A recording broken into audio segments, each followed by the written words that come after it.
Have you ever met someone who refused to give up, even when history said that they should? Someone who turned pain into purpose and used their voice to change a nation. Today, in the final installment of our Juneteenth series, we're telling the story of Miss Opal Lee, the grandmother of Juneteenth. Her story stretches from her childhood home being burned by an angry white mob to standing beside the President of the United States as Juneteenth became a national holiday. This isn't just history, this is legacy. And if you're ever questioning whether one person can make a difference, then this video is for you. Now, before we dive in, go ahead and subscribe to Unlocking Black History. This channel exists for people like yourself, parents and grandparents, and those truth seekers committed to teaching the history that our textbooks left out. And if you want to go deeper with us, join our private Facebook group. You'll find the link in the description below. I am both honored and excited to share this final video in our Juneteenth series, and even more excited that it features none other than the grandmother of Juneteenth, Miss Opal Lee. To be honest with you, I do not feel qualified to do this piece. But in today's time, it is of my opinion that we all need to shout her name to the mountaintops and continue to do so that this generation and the next never forgets who she is. You cannot talk about Juneteenth today without talking about Miss Opal Lee. Her story is remarkable, one of tragedy, resilience, purpose, and power. She is a living icon, a national treasure, and a pioneer in her own right. Miss Opal Lee was born in Marshall, Texas on October the 7th, 1926, the oldest of three children. Her paternal great-grandmother was born into slavery in Louisiana, and at the age of 10, Miss Opal Lee's family moved to Fort Worth, Texas, and later bought a home in the 7th Ward, Terrell Heights. In June of 1939, they moved into a house on East Annie Street, but what they did not know was the neighborhood was mostly white. Just 4 days after moving in, on June 19, 1939, a mob of approximately 500 white rioters surrounded their home. Miss Opal Lee was just 12 years old. She remembers it vividly. In an interview that I watched produced by Fox 4 News in Dallas, Fort Worth, she stated, "The mob did some despicable things," she said. "The police were there too. They did not intervene." And when her father showed up with a gun to protect his family, the police threatened him by saying, "If you bust one cap, we will let this angry mob have you." The house was vandalized and eventually burned to the ground. Her parents rushed her and her siblings to a friend's house. They fled in the middle of the night, and they never returned, nor did they ever speak of it again.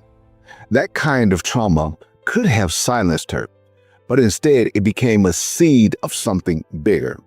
Miss Opal Lee became a teacher, a counselor, a community leader, and eventually a force behind making Juneteenth a federally recognized holiday. She earned her bachelor's degree at Wiley College, taught elementary school for 15 years, then went on to earn her master's in counseling and guidance from North Texas State University. After retiring in 1976, she poured herself into community service. She co-founded the Tarrant County Black Historical and Genealogical Society, where she led bus tours showing city leaders the neglected areas of Fort Worth. And she organized Fort Worth's annual Juneteenth celebrations. But in the late 1990s, something changed. Miss Opal Lee was introduced to Dr. Ronald Myers, who was already pushing for Juneteenth to become a national holiday. She credits him with helping 42 states recognize Juneteenth at the state level. His influence lit a fire into her.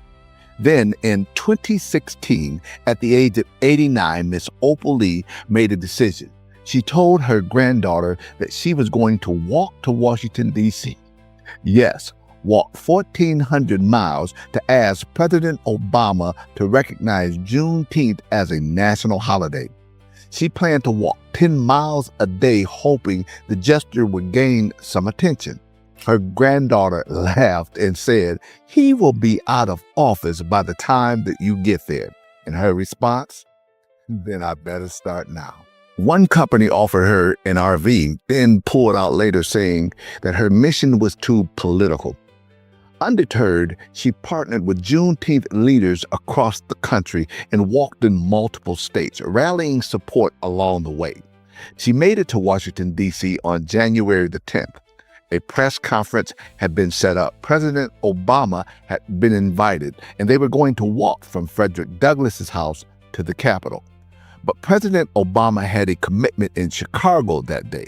Still, Miss Opal Lee later said with grace, "I didn't get quite what I wanted, but I didn't give up."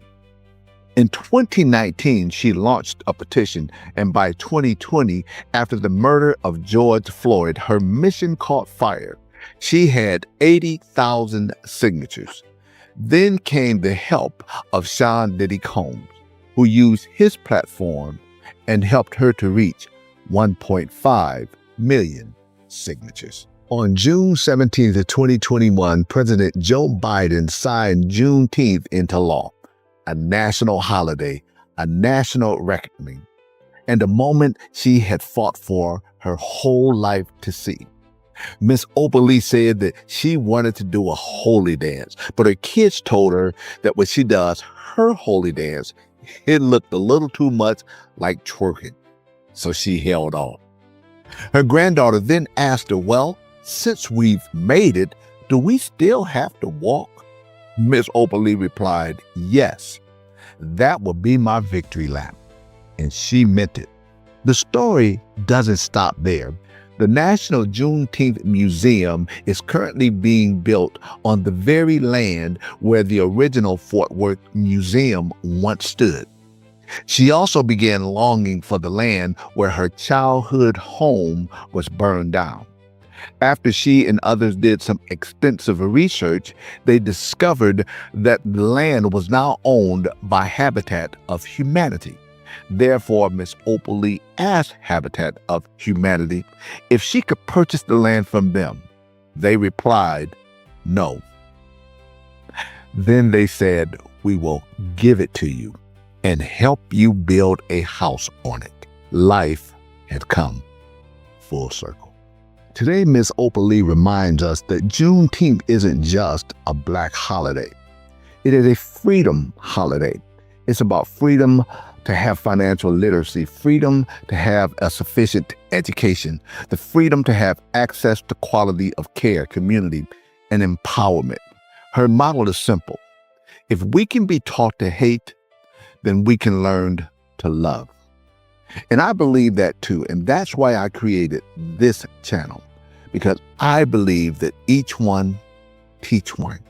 Listen, we are living in a time where Black history is under attack from every direction. Just this past May 2025, the president signed an executive order banning all federal agencies from recognizing Juneteenth. It only stopped there because he has no authority to do so in the private sector. But no matter what orders they sign, we'll keep walking and we will keep teaching. This Juneteenth, my wife Mari and I participated in the Opal Lee's Walk for Freedom in Fort Worth, Texas, where we walked 2.5 miles, representing the 2.5 years it took for the news of the Emancipation Proclamation to reach the state of Texas. Now, if you're still watching this, I want to challenge you. Keep walking, keep teaching, and keep unlocking Black history.